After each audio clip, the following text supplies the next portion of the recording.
मोहाली के फेज 2 स्थित श्री राधा कृष्ण मंदिर एवं धर्मशाला में श्रावण मास के अवसर पर आयोजित श्री शिव महापुराण कथा श्रद्धा और भक्ति के वातावरण में जारी है। कथावाचक पंडित राजेश गौड़ ने अपने प्रवचनों में मानवता, सदाचार और श्रेष्ठ आचरण का संदेश दिया। उन्होंने कहा कि व्यक्ति का सम्मान उसके जन्म से नहीं बल्कि उसके संस्कार, सेवा और सत्कर्मों से होता है। कथा के दौरान भगवान शिव की महिमा, भजन कीर्तन और शिव भक्ति से पूरा मंदिर परिसर भक्तिमय बना रहा।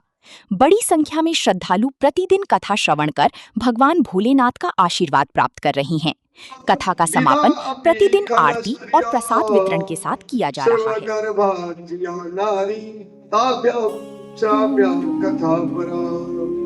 कथा के नियम है, कथा के क्या है नियम है कि कथा प्रति पुरुष प्रतिदिन सत्य, शौच, दया, मौन, सरलता, विनय तथा मन की उदारता, इन सब गुणों को जो है सदा अपनाए रखे और श्रोता निष्काम हो या सकाम वह नियम पूर्वक जो है कथा सुने और सकाम पुरुष अपनी अभीष्ट कामना को प्राप्त करता है और निष्काम पुरुष मोक्ष पा लेता है। दरिद्री, क्षय रोगी, पापी, भाग्यहीन तथा संतानहीन पुरुष भी इस कथा का अगर उत्तम से सुनो, इस उत्तम कथा को अगर ध्यान पूर्वक सुने तो काकबंध्या, जिस स्त्री की कोख बंधी है उसको क्या बोलते हैं? काकबंध्या। संतान नहीं हो रही है ना, बहुत इलाज करा दिया है परंतु बच्चा नहीं होता है, तो काकबंध्या आदि जो 7 प्रकार की दुष्टा स्त्रियां तथा जिस स्त्री का गर्भ गिर जाता है, इन सभी को शिव पुराण की उत्तम कथा सुननी चाहिए। हे मुनि, स्त्री हो या पुरुष, सबको यत्न पूर्वक विधि विधान से शिव पुराण की उत्तम कथा सुननी चाहिए। इस शिव पुराण की कथा पारायण के दिन को अत्यंत उत्तम और करोड़ों यज्ञों के समान पवित्र मानना चाहिए और इन श्रेष्ठ दिनों में विधि पूर्वक जो थोड़ी सी भी वस्तु दान की जाती है उसका अक्षय फल प्राप्त होता है। बोलो शंकर भगवान की। सबसे बड़ी बात है आप और हमारे भाव, क्योंकि बिगर भाव के कोई भी चीज हम कर ही नहीं सकते। आप घर से यहाँ पर आए हैं उसके लिए भी श्रद्धा भाव को लेके आप आए, यहाँ तक आपको खींच के लाया, आपको श्रद्धा भाव। इस प्रकार व्रत धारण करने से, इस परम श्रेष्ठ कथा का श्रवण करने से आनंद पूर्वक श्रीमान पुरुष को जो है इसका उद्यापन करना पड़ता है। सभी कथाओं का उद्यापन करते हैं ना आप लोग, कोई भी कथा होगा उसका हम क्या करते हैं? उद्यापन करते हैं। आप इतने साल से कथा सुनती आ रही हो शिव पुराण की, आपने क्या उद्यापन? किसी ने बताया ही नहीं, है ना? किसी ने बताया नहीं, किसी ने बताया नहीं, है ना? हम कोई भी कथा करते हैं उसका क्या होता है? उद्यापन। और आप उद्यापन करते हैं, कैसे करते हैं? कि जब शिव पुराण अंतिम चरण होता है तो उस लास्ट दिन आप उसका क्या करते हैं? पूजन करते हैं, दान करते हैं। अंत में जो है ये नहीं कि कथा में छोड़ देते हैं, शुरू करनी है तो लास्ट तक इस कथा के उद्यापन तक जो है आप सबने जो है इससे जुड़ा रहना है, जैसे विगत वर्षों की भांति करते आ रहे हैं। ये शिव पुराण की कथा का महात्म्य है। बोलो शंकर भगवान की। इसके उद्यापन की विधि शिव चतुर्दशी के दिन उद्यापन के समान है। अतः यह बताए गए फल की आकांक्षा वाले धनाढ्य लोगों को उसी प्रकार से उद्यापन करना चाहिए। अल्प वित्त वाले भक्तों के लिए प्राय उद्यापन की आवश्यकता नहीं है। वे तो कथा श्रवण मात्र से पवित्र हो जाते हैं अल्पवित ढंग से शब्द भी सुनना था, जो ये कुछ करने में क्या है, नाशक है।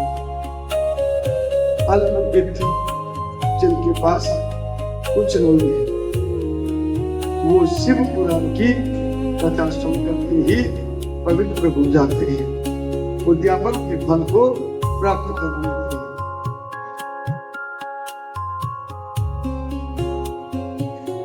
शिव जी की निष्काम भक्त तो शिव स्वरूपा ही होते हैं।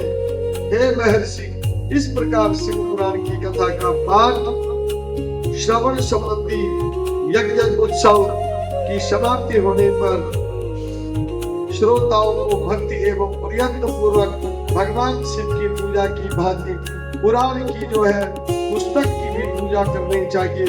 तदंतर विधि पूर्वक वक्ता का पूजन करना चाहिए। पुस्तक को आच्छादित करने के लिए नवीन सुंदर वस्त्र, उसको बांधने के लिए दिव्य सूत्र, फिर उसका विधिवत पूजन। पुराण के लिए जो नया वस्त्र और सूत्र देते हैं, वे जन्म जन्मांतर में भोग और ज्ञान से जो है संपन्न होते हैं। जो शिव पुराण के लिए रुमाला चढ़ाते हैं, वस्त्र देते हैं, वो सभी प्रकार के भोगों से जो है परिपूर्ण होते हैं। कथावाचक को अनेक प्रकार के बहुमूल्य पदार्थ देने चाहिए। उत्तम वस्त्र, आभूषण, सुंदर पात्र आदि। विशेष रूप से पुराण के लिए आसन रूप में जो लोग कंबल, मृग चर्म, वस्त्र, चौकी, तख्ता आदि प्रदान करते हैं, वे स्वर्ग प्राप्त करने के यथेच्छ सुखों का उपभोग करके पुनः कल्प पर्यंत ब्रह्म लोक में रह करके अंत में शिव लोक को जो है प्राप्त करते हैं। बोलो शंकर भगवान की, उमापति महादेव की जय।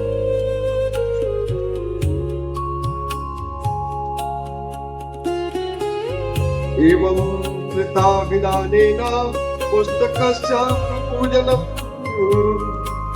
वक्तुस्य मुनिशार्दूलं महोत्सव पुरस्परम् सहार्थम् स्थापितस्य पंडितस्य पूजनम् कुर्यात् तदानुसारेण केचिदूनं धनादिनि समागतेभ्यो विप्रेभ्यो तदान्नं धनादिकं महोत्सव प्रकर्तव्यो गीते वादे निर्तले। और हे मुनि, यदि श्रोता विरक्त हो तो उसके लिए कथा समाप्ति के दिन विशेष रूप से गीता का पाठ करना चाहिए, जिससे श्री राम जी के प्रति भगवान शिव ने कहा था कि यदि श्रोता ग्रस्त हो तो उसे उस श्रवण कर्म की शांति के लिए शुद्ध अभिष्य के द्वारा होम करना चाहिए। ये मुनि रुद्र संहिता के प्रत्येक श्लोक द्वारा होम करें और गायत्री मंत्र से जो है होम करना चाहिए। आजकल तो लोग गायत्री मंत्र के भाग ऐसे चलाते हैं जैसे कोई गाना गा रहे हैं। गायन्ते यत्र गायत्री सबसे बड़ा महामंत्र है, जिसको मुंह की बात नहीं बोला जाता है। परंतु कलयुग की ऐसी दशा आ गई कि मंत्र को भी सार्वजनिक कर दिया। वस्तु तभी तक प्रभावकारी होती है जब तक वो गुप्त रहती है। हम जाप करते हैं माला का तो वो भी गौमुखी में रखते हैं, ऐसे क्यों नहीं हाथ को ढकनी जरूरी है क्या? परंतु दुर्गा सप्त श्लोकी में कहा गया है,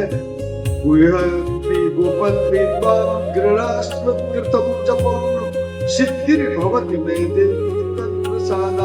महेश्वरी। तो देवी तब फल देती है जब उस माला को आपने ढक के जाप किया है। अपना कर्म पूजन, जब अपने घर का मंदिर, अपने घर का चूल्हा, अपने घर की स्त्री, अपने घर का पैसा इसको गुप्त रखना चाहिए। ये जितना गुप्त रहेगा उतनी उसमें बरकत आएगी। जितना सबके सामने पर नोट देना होता है 10 रुपया और जेब से इतना मोटा गड्ढा निकाल देते हैं नोटों का, है तो उस पर जो है दृष्टि दोष लग जाता है। कई लोग दुकान में सौदा करने जाते हैं ना, तो 10 रुपए की चीज लेंगे तो दुकानदार के सामने पे ऐसे नोट निकाल देंगे। लक्ष्मी को सार्वजनिक नहीं रखना चाहिए। जितनी आपको जरूरत है उतना आप अलग रख दो, बाकी पैसे को आप संभाल के रखो, छुपा के रखो। घर का चूल्हा भी अलग होना चाहिए, पर नहीं होना चाहिए। आजकल तो मॉडर्न किचन हो गई है, नहीं होगी, सब दिख रहा है। वहीं पर रिश्तेदार बैठे हैं, वहीं पर बहू बाल खुला करके चाय ले आती है, सब करते। सर ढकना चाहिए, बगैर सर ढके तो अतिथि के सामने जाना ही नहीं चाहिए। कहीं शुभ यात्रा में जाना हो और अगर किसी जनानी का सर ढका न मिले, केस खुले मिले, तो यात्रा टाल देना, याद रखना। किसी भी स्त्री का यात्रा करते समय अगर उसको खुले बाल वाली मिल गई ना, तो थोड़ा 4 कदम वापिस आ जाए, भले ब्याह में फिर आ जाए। शास्त्र प्रमाण है। बगैर टीके का पंडित दिख जाए तो वो भी अशुभ होता है। जो ब्राह्मण तिलक धारण नहीं करता है वो चांडाल के समान उसको जानना चाहिए। ये शास्त्र कह रहे हैं। इतनी सारी बातें लोग डर के मारे नहीं बताते हैं, और हम पहले से चर्चा में है, इसलिए और चर्चा में आना चाहते हैं। ठीक है, तो जो सच्चाई है, सच्चाई को बोलने में डरना नहीं चाहिए, क्योंकि प्रत्यक्षम किम प्रमाण। जब आपके पास प्रमाण है तो डरने की आवश्यकता क्या है। मैं तो यहाँ मंदिर में कोई आता है उसको बोलता हूँ, बेटा सर ढक ले, सर ढका करो। लोग बोलते हैं, और तो कोई नहीं बोलते, पंडित बड़ा बोलता है, दाढ़ी वाला है ना एक, वो बहुत टोका टोकी करता है।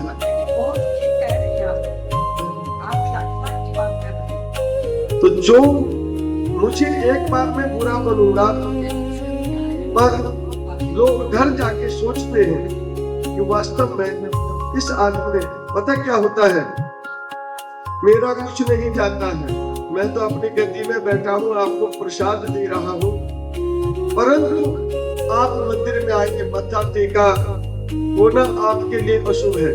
और आपका अशुभ अगर मैं नहीं देख सकता, क्यों कि मेरे बाल बच्चे, मेरा कुटुंब परिवार तो आपके पीछे पलता है। अगर आप ही नहीं रहे तो मेरा क्या होगा। ब्राह्मण की आजीविका उसका जजमान होता है, ब्राह्मण की आजीविका उसका जजमान होता है। अगर जजमान ही सुखी नहीं रहेगा तो ब्राह्मण किसके लिए पूजा अर्चन करेगा। क्योंकि ये मन बहुत प्रकार के सवाल उठाता है, बहुत प्रकार के तो अनेक प्रकार से जो है बातें करता है, परंतु जो सच्चाई होती है वो बहुत कड़वी होती है, बहुत कड़वी होती है। इसलिए शास्त्र संबद्ध बातों को जो है मानना चाहिए।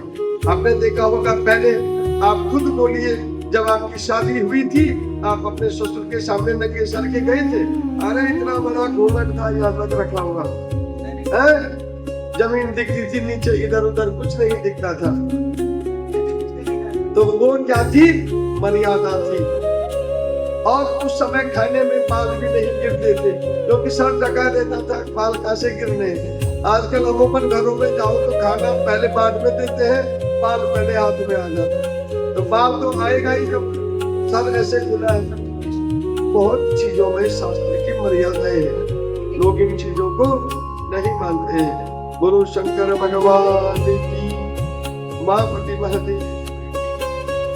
तो इतनी बात छिड़ी गायत्री मंत्र से। गायत्री मंत्र को जो है गुप्त रखना चाहिए, उसको चिल्ला चिल्ला करके नहीं बोलना चाहिए। नाश होता है, खराब होता है। मंत्र की गरिमा अगर टूट जाए, मंत्र सिर्फ एक ही था जो भगवान शंकर ने जो है मां पार्वती से कहा, उसका नाम था सिद्ध कुंज का स्त्रोत। क्या था? सिद्ध कुंज का स्त्रोत। जब आप पाठ करते हैं दुर्गा सप्तशती का नवरात्रों में, तो आपने पीछे देखा होगा कि शिव जी के द्वारा पार्वती को कहा गया सिद्ध कुंज का स्त्रोत मंत्र, और साथ में कहा था इसको किसी को मत देना। हे पार्वती, जिस प्रकार आप अपने शरीर को, अंगों को, स्त्री हमारी माँ बहनें ढक के रखती है, उसी प्रकार इस मंत्र को भी अपने पास रखना। परंतु माँ अपने बच्चों को, जो बचपन में होता है, तो उन्हीं के सामने पर वस्त्र वो माँ जो है वस्त्र भी बदलती है, वृद्ध बच्चे के आगे स्तनपान भी कराती है, कराती। उसके बाद जो है उस मंत्र की महिमा को जानो। वो मंत्र कह रहा है कि स्वयोनिर पार्वती, अपने शरीर के अंगों की भांति आपने इस मंत्र को ढक के रखना है। पर एक माँ कभी भी अपने बच्चों का अहित नहीं देख सकती है। उस पराम्बिका, उस जगदम्बिका ने अपने बच्चों के लिए वो पाठ सुलभ करा दिया। जब वो बोला गया तभी तो वो किताबों में आया, नहीं तो कहां से आना था। अमरनाथ की कथा भी आपको कथा पता है? जो जो सुख है वो आज भी वहां पर विराजमान है। अगर कोई अमरनाथ गया होगा तो वो दो तोते आज भी वहां देखने को मिलते हैं। कबूतर, समझ लो, दो कबूतर जो है आज भी वहां देखने को मिलते हैं। तो धर्मराज युधिष्ठिर जब स्वर्ग जाने लगे तो उनके साथ भी परीक्षा के लिए कुत्ता भेजा गया, और उसमें इतना मोह हो गया कि उन्होंने बोला अगर मैं स्वर्ग जाऊंगा तो ये कुत्ता भी जाएगा। कहे नहीं, स्वर्ग का विमान आपके लिए आया, कुत्ते के लिए नहीं आया है। तो ये सब उनकी परीक्षा थी। और हमारे यहाँ बद्रीनाथ जहाँ स्वर्गानुभूति है, जहाँ स्वर्ग की सीढ़ियां है, आज भी आप जाओगे आपको वहाँ कुत्ता मिलेगा। और एक बाबा आज भी वहाँ निरंतर विचरण करता रहता है, उसका नाम है मोनी बाबा।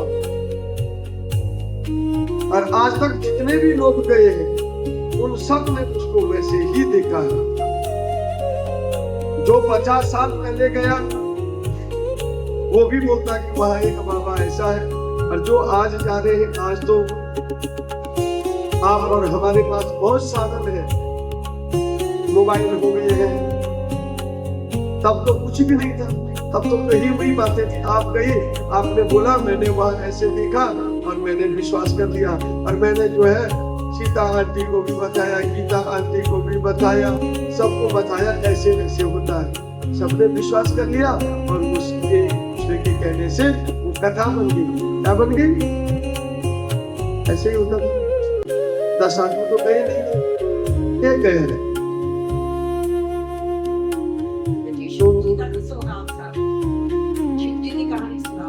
ठीक है। तो पुराण में जो है, इस पुराण में जो भी वाक्य है, ये सब वाक्य क्या है? यथावत वाक्य है।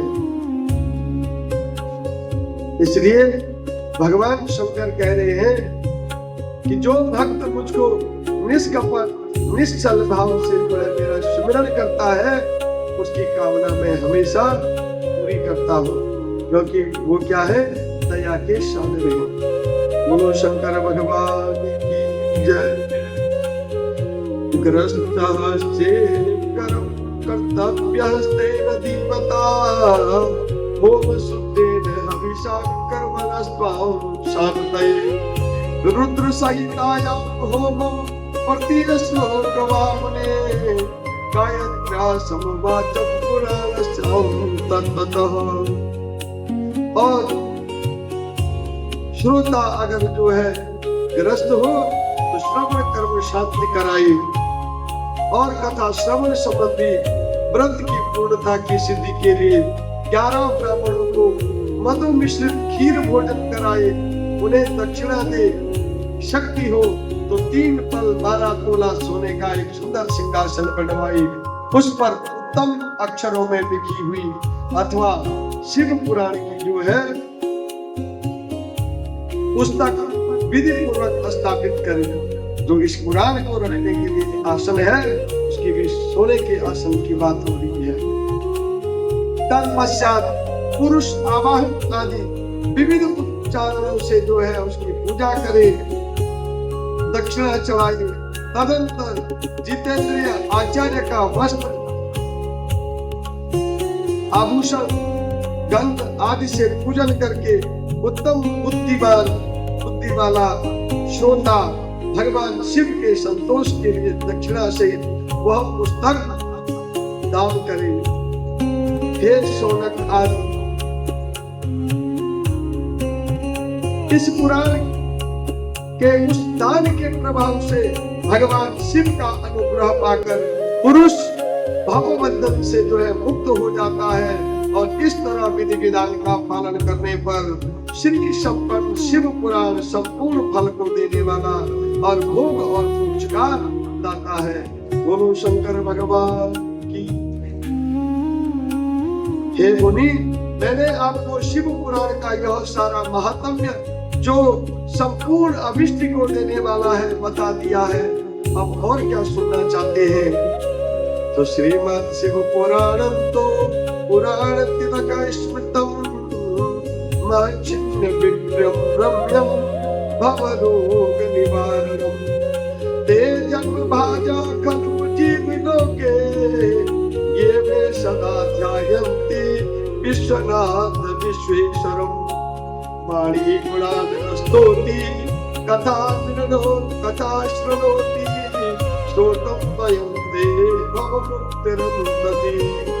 जो सदा भगवान विश्वनाथ का ध्यान करते हैं, जिनकी वाणी भगवान शिव के गुणों की स्तुति करती है, जिनका तन जिनका मन सदैव भगवान के चरणानुगामी है, ऐसे भक्त वत्सल सच्चिदानंद स्वरूप का कभी स्पर्श नहीं करते, जो अपनी महिमा से जगत के बाहर और भीतर वाणी एवं मनोरूप में मनोवृत्ति रूप में प्रकाशित होते हैं। उन आनंद घन रूप परम शिव की मैं शरण में जाता हूँ। बोलो शंकर भगवान की। मैंने कहा था कि कथा में जो है महात्म्य की प्रधानता ज्यादा है। शिव पुराण में 13 संहिताएं 7 संहिताएं हैं, ठीक है। अब उन संहिताओं के पाठ आरंभ होगा। तो शिव पुराण में जो पहली संहिता है वो है विद्येश्वर संहिता। बोलो शंकर भगवान की जय। भोले तेरे चरणों की, बाबा तेरे चरणों की, भोले तेरे चरणों की, बाबा तेरे चरणों की, कर धूल जो मिल जाए सच कहता हूँ बाबा, सच कहता हूँ बाबा, तकदीर बदल जाए सच कहता हूँ बाबा, तकदीर बदल जाए बोले तेरे चरणों की, बाबा तेरे चरणों की, सुनते हैं तेरी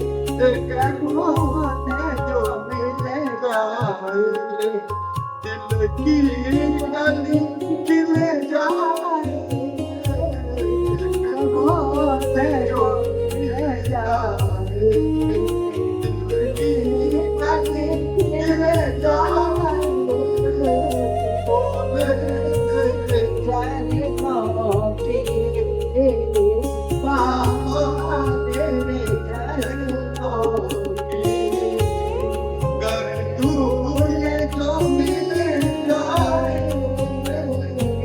सच कहता हूँ बाबा, सच कहता हूँ बाबा, तकदीर बदल जाए, बोले तेरे चरणों की।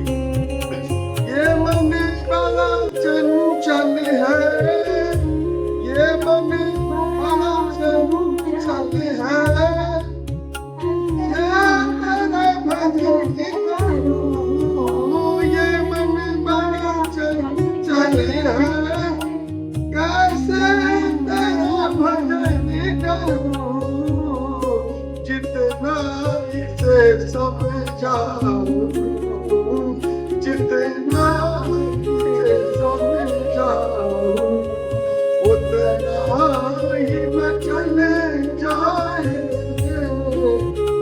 बोले तेरे चरणों की, बाबा तेरे चरणों की, गर दूर में जो मिल जाए, बाबा तेरे चरणों की। नजरों से गिरा है नाना, नजरों से गिरा है नाना, चाहे लाख सजा देना, नजरों से गिरा है नाना, चाहे लाख सजा देना, नजरों से जो गिर जाए, नजरों से जो गिर जाए, मुश्किल है संभल, बाबा तेरे चरणों की, बोले तेरे चरणों की, गर दूर में जो मिल जाए, सच कहता हूँ बाबा, सच कहता हूँ बाबा, तकदीर बदल जाए, बोले तेरे चरणों की, बाबा तेरे चरणों की। गुरु शंकर भगवान की जय, काशी विश्वनाथ भगवान की जय। अब जो है 2 दिन के बाद आप और हम कहाँ पहुंचे? कथा के प्रथम अध्याय में, है ना? अब कथा आरंभ होगी। अभी तक आप और हमने क्या सुना? महात्म्य सुना कि इस कथा को शुरू करने के लिए क्या क्या नियम होते हैं, किन किन नियमों को हमें धारण करना है ना? किसी भी गांव में जाना है, किसी भी जगह जाना है, तो वहां का पक्का पता होना चाहिए, है ना? अगर बिगड़ पता नहीं है तो हम भटकते रहेंगे। तो अब हमें पता लग गया है कि शिव पुराण की कथा को सुनने के लिए, करने के लिए हमें कैसा रहना है ना? तो आइए विंध्येश्वर संहिता के प्रथम अध्याय में प्रवेश करने से पहले आप अपने मन और चित्त, अपनी वाणी में उस परमात्मा परम आराध्य त्रिलोकीनाथ पार्वती परमेश्वर शिव का ध्यान करें।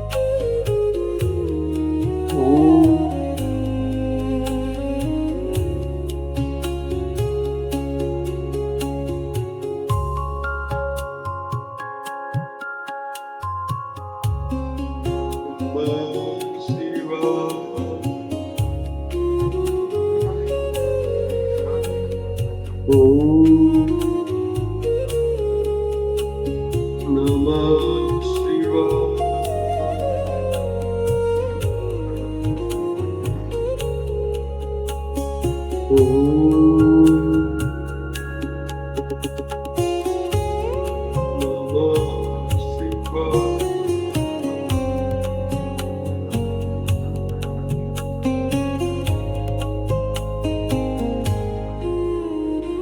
बोलो शंकर भगवान की जय। आद्यंतम मंगलम जात समान भाव मार्यम तमीम समजरा मरणात्मदेवम पंचानन प्रवर पंच विनोदशीलम संभावये मनसि शंकरं विकेशम् आद्यन्तमङ्गलं जात समान भाव मार्यं तमीं समजरा मरात्मदेवं पंचाननं प्रबल पंच विनोदशीलम् संभावये मनसि शंकरं विकेशम्। व्यासोवाच। जो आदि अंत मध्य नित्य मंगलमय है, जिनका या जिनके समान या जिनकी समानता अथवा तुलना नहीं की जा सकती, जो आत्मा के स्वरूप को प्रकाशित करने वाले देवता परमात्मा है, जिनके 5 मुख हैं और जो खेल ही खेल में अनायास जगत की रचना पालन संहार अनुग्रह तिरोभाव 5 प्रबल कर्म करते रहते हैं, उन सर्वश्रेष्ठ अजर अमर ईश्वर अंबिकापति भगवान शंकर का हुक्म से चिंतन करता हूँ। बोलो शंकर भगवान। व्यासोवाच। व्यास भी कह रहे हैं कि धर्म क्षेत्रे महाक्षेत्रे गंगा कालिंदी संगमे प्रयागे परमे पुण्ये ब्रह्मलोकस्य वर्धनी मुनया शासितात्मानं सत्यव्रत परायणा महोजसो महाभागा महासत्प्रगति नरा तत्र सत्रम समाकार्यं व्यास शिष्यो महामुनि आजुगाम मुनीन्द्रं दुष्टं सुरतं पौराणिकोत्तम। व्यास जी बोले कि जो धर्म का महान क्षेत्र है, धर्म का महान क्षेत्र का है, आपको पता है? धर्म का महान क्षेत्र जो है प्रयाग है। धर्म का महाक्षेत्र क्या है? प्रयाग। गंगा जमुना का संगम जो ब्रह्मलोक का मार्ग है, उस परम पुण्यमय प्रयाग में सत्य व्रत में तत्पर रहने वाली महातेजस्वी महाभाग महात्मा मुनियों ने एक विशाल ज्ञान यज्ञ का आयोजन किया और उस ज्ञान यज्ञ का समाचार सुन करके पौराणिक शिरोमणि व्यास शिष्य महामुनि सूत जी महा मुनियों के दर्शन करने के लिए आए।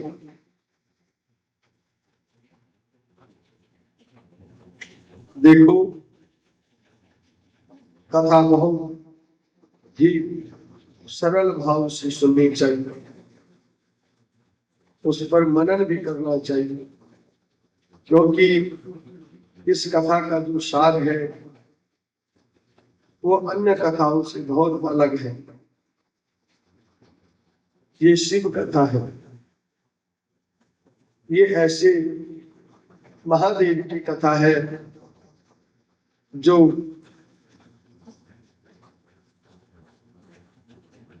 त्रिनेत्रधारी है, जो कैलाशवासी है, जिसने अपने संपूर्ण अंग को भस्म से अंगीकृत कर रखा है। ये ऐसे बाबा की कथा है जो भूत प्रेतों के साथ रहने वाला है। ये ऐसे बाबा की कथा है जो अघोरी कहलाता है। ये ऐसे बाबा की कथा है जो गले में नरम मुंडों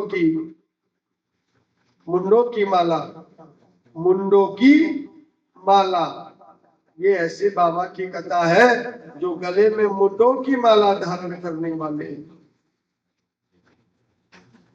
ये ऐसे बाबा की कथा है जो हमारी और आपके ललाट में विराजमान है, हमारे मस्तिष्क में, हमारे सिर में जो है वो बैठा हुआ है 24 घंटे।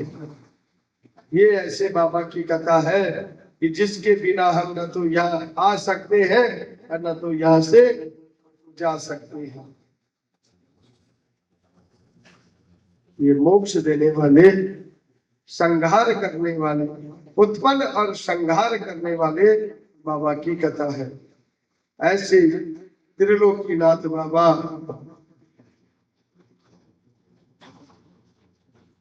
सूत जी को आते देख करके वे सब मुनि उस समय हर्ष से खिल उठे और अत्यंत प्रसन्न चित्त उन्होंने उनका विधिवत स्वागत सत्कार किया और तत्पश्चात उन प्रसन्न आत्माओं ने उनकी विधिवत स्तुति करके विनय पूर्वक हाथ जोड़कर उनसे इस प्रकार कहा कि क्या कहा?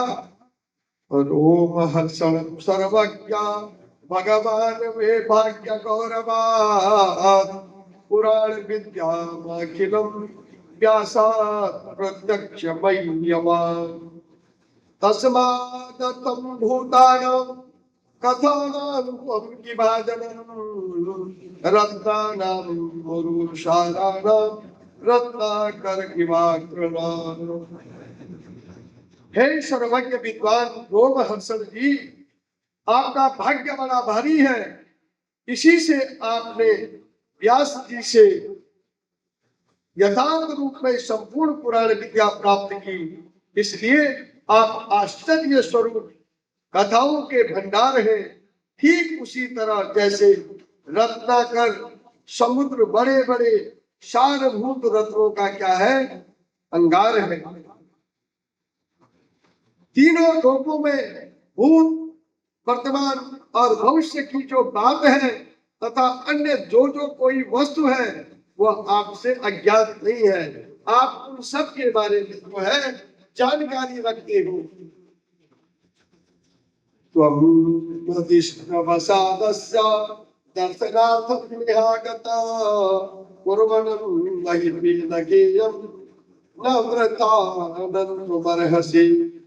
तत्त्वं श्रुतं समानः सर्वं पूर्वमेय शुभाशुभं न तृप्तिमधिगच्छामः श्रवणेशो मुहुर्मुहु।